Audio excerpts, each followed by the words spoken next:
Hello বন্ধুরা, কেমন আছেন সবাই? আশা করি নিশ্চয়ই ভালো আছেন। তো আজকে আমি দুটো বোগেনভেলিয়া গাছ 15 দিন হয়েছে, 2 সপ্তাহ মতো নিয়ে এসেছিলাম নার্সারি থেকে। তো এই গাছ দুটো বসাবো।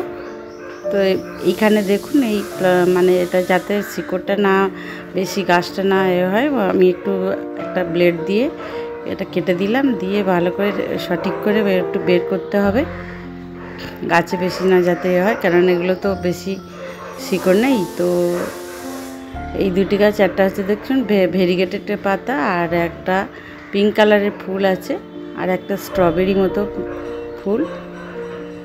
তো এই দুটো গাছ আমি এনেছি। আর এই যে দেখুন শিকড় কেমন হয়েছে গাছের তলার দিকে, এই গাছটা বেশি শিকড় হয়েছে। তো এই যে খুলে ফেললাম।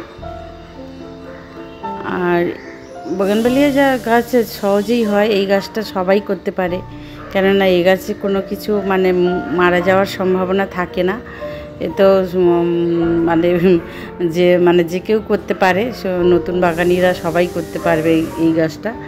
আর এই গাছটা সত্যি ফুল প্রচুর দেয়। আর আমার তো অনেক রকমের বোগেনভেলিয়া আছে, তার সাথে সাথে এ দুটো কিনলাম। এতে দিলাম ডিমের খোসা, নিমখোল আর মিক্সার, আর একটু এই মাটির সঙ্গে একটু ভার্মি কম্পোস্ট দেওয়া আছে। তো বালিও দিলাম একটু।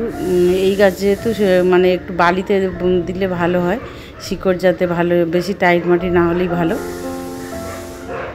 তো এই বালি মিক্সড করে দিলাম, দিয়ে আর মাটিটা আমার যেহেতু এমনি আগে থেকে করা ছিল, তো তাই জন্য এইগুলো মিশিয়ে দিয়ে আর আমি এবারে গাছ দুটো বসিয়ে দেব। এইগুলো দেখুন ছোট ছোট টব, বেশি বড় টব না, 6 ইঞ্চি না 8 ইঞ্চি হবে এরকম। তো এতে আমি এখন আপাতত বসিয়ে দিচ্ছি, গাছ যখন খুব বড় হবে তখন আবার তো বসাবো বড় টবে। তো এখন তলায় একটা ফুটোতে একটা খোলামকুচি দিলাম, দিয়ে আর কিছুটা মাটি দেব, দিয়ে তারপরে বসিয়ে দিচ্ছি। বসিয়ে দিলাম। আর উপরের দিকে যাতে জলটা ধরতে পারে, সেই জন্য আমি উপরের দিকটা একটু ফাঁকা রাখবো, টবটা যাতে জল না বাইরে বেরিয়ে আসে।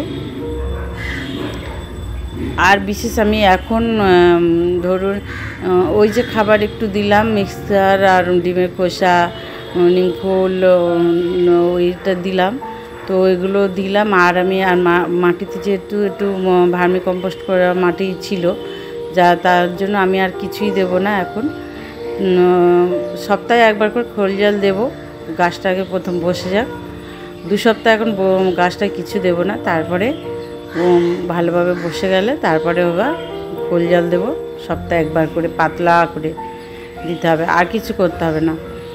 আর এই গাছে বিশেষ তো কোনো পোকামাকড়ও লাগে না, ফাঙ্গিসাইডও প্রয়োজন হয় না, আর পেস্টিসাইডও লাগে না। তো এই গাছ হচ্ছে কি, যারা সবাই কর্মজগতে ব্যস্ত থাকেন তারাও করতে পারেন। নতুন বাগানি যারা নতুন করে বাগান করবেন ভাবছেন, তারাও করতে পারেন। এই গাছটা করা খুবই ইজি। তো ভিডিওটি কেমন লাগলো কমেন্টস করবেন, আর যদি ভালো লেগে থাকে তো লাইক করবেন, আর পাশে থাকবেন। ভিডিওটা দেখার জন্য অনেক অনেক ধন্যবাদ। আজকে ভিডিওটা এই পর্যন্তই রাখলাম।